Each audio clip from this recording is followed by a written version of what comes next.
ಪ್ರತಿ ದಿವಸ, ಪ್ರತಿ ಕ್ಷಣ, ಪ್ರತಿ ಕಾರ್ಯದಲ್ಲಿ ನಮಗೆ ಈ ಒಳಗಡೆ ಒಂದು ನ್ಯಾಯಾಲಯ ಇದೆ. ನಾನು ಮಾಡ್ತಿರ್ತಕ್ಕಂಥದ್ದು ಸರಿನಾ ತಪ್ಪ, ಸರಿನಾ ತಪ್ಪ, ಸರಿನಾ ತಪ್ಪ, ಸರಿನಾ ತಪ್ಪ ಅಂತ ಅನ್ನಿಸ್ತಾ ಇರುತ್ತೆ. ನನ್ನ ದೃಷ್ಟಿಯಲ್ಲಿ ನಾನು ಮಾಡಿದ್ದು ಸರಿ ಅಂತಿರುತ್ತೆ, ಇನ್ನೊಬ್ಬನ ದೃಷ್ಟಿಯಲ್ಲಿ ಅದು ತಪ್ಪಾಗ್ಬೋದು. ಬಸವಣ್ಣವ್ರು ಅದನ್ನಂದರು, ಕಳಬೇಡ ಕೊಲಬೇಡ, ಹೊಸಿಯ ನುಡಿಯಲು ಬೇಡ, ಎನ್ನ ಬಣ್ಣಿಸಬೇಡ, ಇದರ ಹಳೆಯಲು ಬೇಡ, ಇದೇ ಅಂತರಂಗ ಶುದ್ಧಿ, ಇದೇ ಬಹಿರಂಗ ಶುದ್ಧಿ ಅಂತ ಎಷ್ಟು ಸುಂದರವಾಗಿ ಹೇಳಿಬಿಟ್ರು. ಎಲ್ಲ IPC ಅಲ್ಲೇ ಬಂದ್ಬಿಡ್ತಲ್ಲ, ಇಂಡಿಯನ್ ಪೀನಲ್ ಕೋಡ್ ಎಲ್ಲ ಈ ಒಂದು ವಚನದಲ್ಲಿದೆ. ಕಳಬೇಡ ಕೊಲಬೇಡ ಎಲ್ಲ ನೋಡಿ. ಈ ತರಹ ಒಂದು ತಾಕಲ್ಲಾಟಗಳನ್ನ ಆದಾಗ ಯಾರು ಅದಕ್ಕೆ ನ್ಯಾಯಾಧೀಶರಾಗಬೇಕು ಅಂತಂದರೆ ಆತ್ಮಸಾಕ್ಷಿ ನ್ಯಾಯಾಧೀಶವಾಗಬೇಕಾಗತ್ತೆ. ಅಂತಹ ಒಂದು ಸಂದರ್ಭದಲ್ಲಿ ಇದ್ದಂಥ ನಾವು, ಸಮಾಜ ಬೆಳೀತು, ನಾಗರಿಕತೆ ಬೆಳೀತು, ಆಸೆ ಉಂಟಾಯಿತು. ಆಸೆಗೂ ದುರಾಸೆಗೂ ಒಂದು ಸಣ್ಣ ವ್ಯತ್ಯಾಸ, ಅವೆರಡರ ಮಧ್ಯೆ ಒಂದು ಸಣ್ಣ ಥಿನ್ ಲೈನ್, ಒಂದು ಸಣ್ಣ ಗೆರೆ ಇದೆ. ಆಸೆ ಯಾವಾಗ ದುರಾಸೆ ಆಗುತ್ತೆ ಆವಾಗ ಅದು ತಪ್ಪಾಗುತ್ತೆ. ಎಲ್ರಿಗೂ ನನಗೊಬ್ಬಳು ಸಹಧರ್ಮಿಣಿ ಬೇಕು ಅಂತ ಅಂದ್ಕೊಳ್ತಕ್ಕಂಥದ್ದು, ಒಂದು ಹೆಣ್ಣು ನನಗೆ ಬೇಕು ಅಂತ, ಒಂದು ಹೆಣ್ಣು ಒಂದು ಗಂಡಿಗೆ ಬೇಕು ಅಂತ ಆಗೋದು ಆಸೆ. ಮದುವೆ ಆದಮೇಲೂ ಇನ್ನೊಂದು ಕಡೆ ನೋಡೋದಿದೆಯಲ್ಲ, ಅದು ದುರಾಸೆ. ಹಾಗಾಗಿ ಆಸೆಗೆ ದುರಾಸೆಗೆ ಈ ಥರ ತೊಂದರೆ ಆಗುತ್ತೆ. ಮಹಾ ತಪಸ್ವಿ ರಾವಣ, ಅವನ ಸಾಧನೆ ಮುಂದೆ ಅಷ್ಟಿಷ್ಟಿದ್ದಿರಲಿಲ್ಲ. ಅಂತಹ ರಾವಣಂಗೆ ಯಾವಾಗ ಸೀತೆ ಮೇಲೆ ಕಣ್ಬಿತ್ತು ಅವತ್ತಿನ ದಿವಸ ಒಂದು ದುರಾಸೆ ಆಯಿತು, ಅವನ ನಿರ್ನಾಮವಾಯಿತು. ಈ ಕಡೆ ಭಾಗದಲ್ಲೇ ಇದ್ದಂಥವರು ಇತ್ತೀಚೆಗೆ ಕಂಡಂಥ ಸೂಫೀಸ್ ಅಂತ ಇಬ್ರಾಹಿಂ ಸುತಾರ್ ಅವರು ಭಾಳ ಬೆಳಗ್ಗೆ ತುಂಬ ಚೆನ್ನಾಗಿರ್ತಕ್ಕಂಥ ಪುಟ್ಟರಾಜ್ ಗವಾಯಿಗಳದು ಪುಟ್ಟ ಪುಟ್ಟ ಪಾದ ಅಂತ ನೆನೆದರು.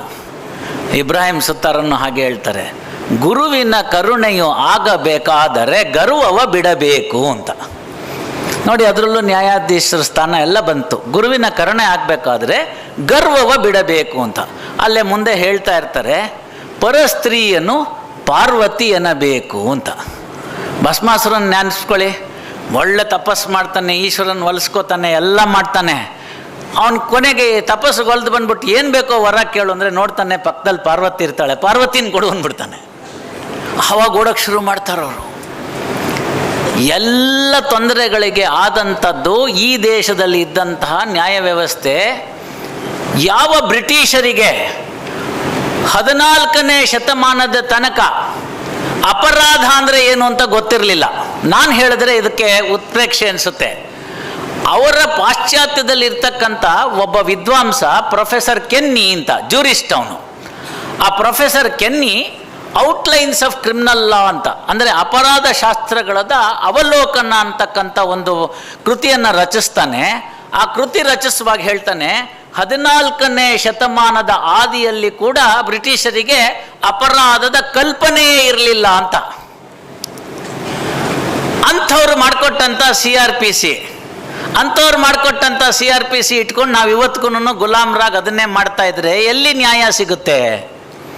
ಅದಕ್ಕೆ ಅವ್ರು ಕೇಳ್ತಾರೆ, ಸರ್ TV ನಲ್ಲಿ ಬಂದು ಒಪ್ಕೊಂಡ, ನಿಮ್ಮ ಕೋರ್ಟಲ್ಲಿ ಬಿಡುಗಡೆ ಆಗ್ಬಿಟ್ಟ, ಹೆಂಗೆ ಸರ್ ಅಂತ. ನೋಡಿ, ಈ ಕಾನೂನಿನ ತಾಕಲಾಟಗಳು ನ್ಯಾಯ ವ್ಯವಸ್ಥೆಯಲ್ಲಿ ಇವೆಲ್ಲ ತೊಂದರೆಗಳಾದವು. ಹಾಗಾದರೆ ನಿಮ್ಮ ದೇಶದಲ್ಲಿ ಏನಿತ್ತು ಅಂದರೆ 3ನೇ ಶತಮಾನದಲ್ಲಿ ಬಂದಂತಹ ಕೃತಿಗಳಲ್ಲಿ, ಸ್ಮೃತಿಗಳಲ್ಲಿ ಹೇಳ್ತಾನೆ, ಅಪರಾಧ ಅಂದರೆ ಏನು ಅನ್ನೋದನ್ನು ಹೇಳೋದ್ರ ಜೊತೆಗೆ ಅಪರಾಧದ ವರ್ಗೀಕರಣ ಮಾಡ್ತಾನೆ. ಅಪರಾಧ ನಡೆಯೋದು 2 ಕಾರಣಕ್ಕಾಗಿ, ಒಂದು ಹೆಣ್ಣಿಗಾಗಿ, ಒಂದು ಮಣ್ಣಿಗಾಗಿ ಅಂತ.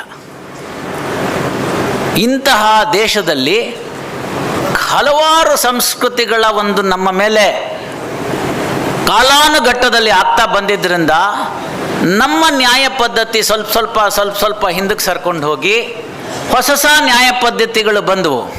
DNA ಚೇಂಜ್ ಆಗಲಿಲ್ವೇ? 8ನೇ ವರ್ಷದಲ್ಲಿರ್ತಕ್ಕಂಥ ನಚಿಕೇತ ಯಮನತ್ರ ಹೋಗಿ ವಾದ ಮಾಡಿ ಗೆದ್ದು ಬರ್ತಾನೆ. 8 ವರ್ಷದ ಹುಡುಗ. ಆ DNA ಇಲ್ಲೇ ಇದೆಯಲ್ಲ, ಶರಣರ ಸಂಸ್ಕೃತಿ ಇಲ್ಲೇ ಉಳಿತಲ್ಲ, ದಾಸರು ಹಾಕಿಕೊಟ್ಟಂಥ ಮಾರ್ಗ ಇಲ್ಲೇ ಉಳಿತಲ್ಲ. ಅಂತಹ ಮಾರ್ಗಗಳನ್ನೆಲ್ಲ ಇಟ್ಕೊಂಡ ಮೇಲೆ ನಾವು ಅದನ್ನು ಅಭ್ಯಾಸ ಮಾಡಿದಂಥ ಇಬ್ರಾಹಿಂ ಸುತಾರ್ ಅವರು ನಮಗೆ ಹೇಳ್ಕೊಟ್ಟಿದ್ದನ್ನು ನಾವು ಮರೆಯೋಕ್ಕಾಗುತ್ತಾ? ಆ ನ್ಯಾಯ ವ್ಯವಸ್ಥೆ ಇದ್ದಾಗ ಸರಿಯಾಗಿದ್ದಂಥದ್ದು ಈ ಮಧ್ಯದಲ್ಲಿ ಉಂಟಾದಂಥ ಅಬರೇಷನ್ಸ್ ಅಂತ ಕರಿತೀವಿ ನಾವು ಇಂಗ್ಲೀಷ್ನಲ್ಲಿ, ಎಲ್ಲ ಬೇಡದೇ ಇರೋದನ್ನೆಲ್ಲ ಜೋಡಿಸ್ತಾ ಹೋದಾಗ ಬೆಸ್ಕೊಳ್ಳೋದು ಅಂತ. ಬೆಸ್ಕೊಳ್ಳಿಲ್ಲ. ಯಾವ ಒಂದು ಲೋಹಕ್ಕೆ ಇನ್ನೊಂದು ಲೋಹ ಬೆರೆಯುತ್ತೋ ಅದು ಬೆಸ್ಕೊಳ್ಳುತ್ತೆ, ಇಲ್ಲದೇ ಇದ್ದಿದ್ದು ಬೆಸ್ಗೆ ಬಿಟ್ಟು ಹೋಗುತ್ತೆ. ಹೀಗೆ ಆದಂಥ ಸಂದರ್ಭದಲ್ಲಿ ನ್ಯಾಯಾಲಯಗಳ ಅವಶ್ಯಕತೆ ಬಂತು.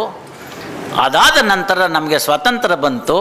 ಸ್ವಾತಂತ್ರ್ಯ ಬಂದ ನಂತರ ನಮ್ಮದೊಂದು ನ್ಯಾಯ ವ್ಯವಸ್ಥೆಯನ್ನು ನಾವು ಇಟ್ಕೋಬೇಕಾಗಿ ಬಂತು. ನಮ್ಮ ನ್ಯಾಯ ವ್ಯವಸ್ಥೆಯನ್ನು ನಾವು ಇಟ್ಕೊಳ್ಬೇಕಾಗಿ ಬಂದಾಗ ಆಗ ನಮ್ಮ ಸಂವಿಧಾನವನ್ನು ಎಲ್ಲ ಪಂಡಿತರುಗಳು, ಪರಿಣಿತರುಗಳು, ಸಮಾಜದ ಹಲವು ವರ್ಗಗಳಿಂದ ಬಂದಂಥ ಒಂದು ಕಾನ್ಸ್ಟಿಟ್ಯೂಯೆಂಟ್ ಅಸೆಂಬ್ಲಿನವರು ನಮ್ಮ ಮುಂದೆ ಇಷ್ಟು ಎಲ್ಲರಿಗೂ ಬೇಕಾಗಿರ್ತಕ್ಕಂಥ ಸಮಾನ ಅಭಿರುಚಿ ಇರ್ತಕ್ಕಂಥ ಈ ದೇಶದಲ್ಲಿ ವೈವಿಧ್ಯತೆಗಳಿದೆ, ಅನೇಕ ವಿಚಾರಗಳಿದೆ, ಧರ್ಮಗಳಿವೆ, ಅವುಗಳಿಗೆಲ್ಲ ಅನುಕೂಲವಾಗುವಂತಹ ಒಂದು ಗ್ರಂಥ, ಏಕೈಕ ಗ್ರಂಥ ಮಾಡ್ಕೋಬೇಕು ಅಂಥೇಳಿ ಈಗಾಗಲೇ ವಿಶ್ವದಲ್ಲಿದ್ದಂತಹ ಇತರ ಗ್ರಂಥಗಳನ್ನೆಲ್ಲ ಅಭ್ಯಾಸ ಮಾಡಿ ಆ ಅಂಬೇಡ್ಕರ್ ಅವರ ನೇತೃತ್ವದಲ್ಲಿ ನಮಗೆ ಭಾರತದ ಸಂವಿಧಾನವನ್ನು ದಯಪಾಲಿಸಲ್ಪಡ್ತು. ಆ ಸಂವಿಧಾನದ ಅಡಿಯಲ್ಲಿ ನಾವೆಲ್ಲ ನ್ಯಾಯಾಲಯಗಳನ್ನ ಸ್ಥಾಪಿಸಿದ್ವು. ಹಾಗೆ ಸ್ಥಾಪಿಸಿದ ಮೇಲೆ ಒಬ್ಬನಿಗೆ ರಾಮಾಯಣ ಶ್ರೇಷ್ಠ ಗ್ರಂಥ ಆಗ್ಬೋದು, ಮಹಾಭಾರತ ಶ್ರೇಷ್ಠ ಗ್ರಂಥ ಆಗ್ಬೋದು, ಭಗವದ್ಗೀತೆ ಶ್ರೇಷ್ಠ ಅಂತ ಆಗ್ಬೋದು, ಇನ್ನೊಬ್ಬನಿಗೆ ಕುರಾನ್ ಆಗಬಹುದು, ಮತ್ತೊಬ್ಬನಿಗೆ ಬೈಬಲ್ ಆಗಬಹುದು. ಈ ಗ್ರಂಥಗಳಿರ್ತಕ್ಕಂಥ ಎಲ್ಲ ಶ್ರೇಷ್ಠತೆಗಳನ್ನು ನೀವು ಇಟ್ಕೊಳ್ಳಿ. ಜನಸಾಮಾನ್ಯರ ಮಧ್ಯದಲ್ಲಿ ಬಂದಾಗ ಎಲ್ಲರಿಗೂ ಅನುಕೂಲ ಆಗ್ತಕ್ಕಂಥ ಏಕೈಕ ಪವಿತ್ರ ಗ್ರಂಥ ಯಾವುದು ಅಂತಂದರೆ ಅದನ್ನು ಭಾರತದ ಸಂವಿಧಾನ ಅಂತ ಕರ್ಕೊಳ್ಳಿ ಅಂದರು. ಅಂತಹ ಭಾರತದ ಸಂವಿಧಾನವನ್ನು ನಾವು ಪಡ್ಕೊಂಡ ಮೇಲೆ ಅದರ ಅಡಿಯಲ್ಲಿ ಕಾನೂನನ್ನು ರಚಿಸಿದ್ವಿ. ಆ ಕಾನೂನುಗಳನ್ನು ಒಬ್ಬ ನಿಷ್ಪಕ್ಷಪಾತವಾದ ವ್ಯಕ್ತಿ ನಡೆಸ್ಕೊಡ್ಬೇಕು ಅಂಥೇಳಿ ನ್ಯಾಯಾಧೀಶರುಗಳನ್ನ ಸೇರಿಸಿದ್ವಿ. ಹೀಗೆ ಉಂಟಾದಂಥ ನ್ಯಾಯಾಧೀಶರುಗಳಲ್ಲಿ ನಮಗೆ ತಿಳಿದು ಬಂದ ಈಗೊಂದು 75 ವರ್ಷದ ಅಮೃತ ಮಹೋತ್ಸವದ ಕಾಲದಲ್ಲಿದ್ದಕ್ಕಂಥದ್ದು ಅನಿಸುತ್ತೆ, ಇನ್ನೂ ಕಡಬಡವನಾಗಿರ್ತವನಿಗೆ ನ್ಯಾಯದ ಮೆಟ್ಟಿಲನ್ನು ಹತ್ತಕ್ಕಾಗ್ತಾ ಇಲ್ಲ. ಕಾರಣಗಳು ಹಲವಾರಿವೆ. ಆ ಹಲವಾರು ಕಾರಣಗಳಲ್ಲಿ ಕೆಲವು ಕಾರಣಗಳೇನು ಅಂತಂದರೆ ಬಡತನ, ಅವಿದ್ಯಾವಂತತೆ, ಇವೆಲ್ಲವನ್ನು ಅನಕ್ಷರತೆ, ಇವೆಲ್ಲ ಸೇರ್ಕೊಂಡಾದ್ಮೇಲೆ ಏನಾಯಿತು, ನ್ಯಾಯಾಲಯಗಳು ದೂರ ಆಯಿತು. ಶ್ರೀಮಂತರಿಗೆ, ಉಳ್ಳವರಿಗೆ, ಇಂಥವರಿಗೆ ಮಾತ್ರ ನ್ಯಾಯ ಸಿಗುತ್ತೆ ಅನ್ನೋ ಒಂದು ಭಾವನೆ ಬೆಳೀತು. ಆಗ ಇದನ್ನು ಗಮನಿಸಿದಂತಹ ಆಗಿನ ಸರ್ವೋಚ್ಚ ನ್ಯಾಯಾಲಯದ ಮುಖ್ಯ ನ್ಯಾಯಾಧೀಶರಾಗಿರ್ತಕ್ಕಂಥ ಶ್ರೀ ಭಗವತಿ ಅವರು ಇದಕ್ಕೆ ಸಂಬಂಧಪಟ್ಟಂಥ ಸಂದರ್ಭದಲ್ಲಿ ಏನು ಮಾಡಬೇಕು ಅಂತಾದಾಗ ಅವರ ಮನಸ್ಸಿನಲ್ಲಿ ಪರಿಕಲ್ಪನೆ ಬಂದಂತಹ ಒಂದು ಕಾನೂನಿನ ಏನಾರು ರೀತಿಯಲ್ಲಿ ಜನಗಳಿಗೆ ತಿಳಿಸ್ಕೊಡ್ಬೇಕು ಅಂತ ಸಣ್ಣ ಪ್ರಮಾಣದಲ್ಲಿ ಪ್ರಾರಂಭವಾಯಿತು. ಮುಂದೆ ಅದೇ ಲೀಗಲ್ ಸರ್ವೀಸಸ್ ಅಥಾರಿಟಿ ಆ್ಯಕ್ಟ್ ಅಂತ ಆಯಿತು. ನಂತರ ಅದರಲ್ಲಿ ಬಂತು. ಅದರ ಮುಖಾಂತರ ನ್ಯಾಯಾಧೀಶರುಗಳೆಲ್ಲ ಹೋಗಿ ಆ ಜನಗಳಿಗೆಲ್ಲ ಮಾತಾಡಿಸಿ ಕಾನೂನು ಹೀಗಿದೆಯಪ್ಪ ಅಂತ ತಿಳಿಸಿ ಅನ್ನೋ ಸ್ಟೇಜಿಗೆ ಬಂತು. ಅಷ್ಟಾದರೆ ಸಾಕಾಯ್ತಾ ಅಂತಂದರೆ, ಸರ್ ನನ್ನ ಮನೆಯಿಂದ ನ್ಯಾಯಾಲಯ 250 ಕಿಲೋಮೀಟ್ರ್ ದೂರ ಇದೆ, ನಾನು ಹೋಗಿ ಬರೋದೇ ಕಷ್ಟ, ನ್ಯಾಯ ಎಲ್ಲಿಂದ ಕೇಳಲಿ ಅಂತು. ಯಾವ ರಾಷ್ಟ್ರದಲ್ಲಿ ಪ್ರಾಣಿಗಳು ಕೂಡ ನ್ಯಾಯದ ಗಂಟೆಯನ್ನು ಬಾರಿಸ್ಬೋದಾಗಿತ್ತು ವಿಕ್ರಮಾದಿತ್ಯನ ಒಂದು ರಾಷ್ಟ್ರದಲ್ಲಿ, ಇವತ್ತು ನಮಗೆ ನ್ಯಾಯಾಲಯಕ್ಕೆ ಹೋಗೋದು ಕಷ್ಟ ಆಯಿತು ಅಂತು. ಇದನ್ನು ಮನೆಗೊಂಡಂಥ ವಿಚಾರಗಳನ್ನ ಸರ್ವೋಚ್ಚ ನ್ಯಾಯಾಲಯ ಸರ್ಕಾರಗಳ ಜೊತೆ ಚರ್ಚೆ ಮಾಡ್ತು. ಸರ್ಕಾರಗಳು ಸೂಕ್ತ ಸ್ಪಂದನ ಕೊಡ್ತು. ಸೂಕ್ತ ಸ್ಪಂದನ ಕೊಟ್ಟಂಥ ಸಂದರ್ಭದಲ್ಲಿ ಸಾಧ್ಯವಾದ ಮಟ್ಟಿಗೆ ಹತ್ತಿರದಲ್ಲಿ ನ್ಯಾಯಾಲಯಗಳನ್ನ ಸ್ಥಾಪಿಸಬೇಕು ಅಂತ. ಇಂಗ್ಲೀಷ್ನಲ್ಲಿ ಒಂದು ಗಾದೆ ಇದೆ, when the Mohammed can not go to the mountain can come to Mohammed ಅಂತ. ಹೀಗೆ ಅಂದರೆ ಎಲ್ಲಿ ಯಾವಾಗ ಜನರಿಗೆ ನ್ಯಾಯಾಲಯಕ್ಕೆ ಹೋಗೋದು ಕಷ್ಟ ಆಗುತ್ತೆ ಅನಿಸುತ್ತೋ ನ್ಯಾಯಾಲಯಗಳೇ ಅಲ್ಲಿಗೆ ಬರಲಿ ಅನ್ನೋ ಒಂದು ಉತ್ತಮವಾದ ಉದಾತ್ತವಾದ ಧ್ಯೇಯೋದ್ದೇಶವನ್ನು ಇಟ್ಟುಕೊಂಡು ಈ ತರಹ ನ್ಯಾಯಾಲಯಗಳನ್ನ ಅಲ್ಲಲ್ಲಿ ಸ್ಥಾಪಿಸ್ತಕ್ಕಂಥ ಪದ್ಧತಿ ಬಂತು.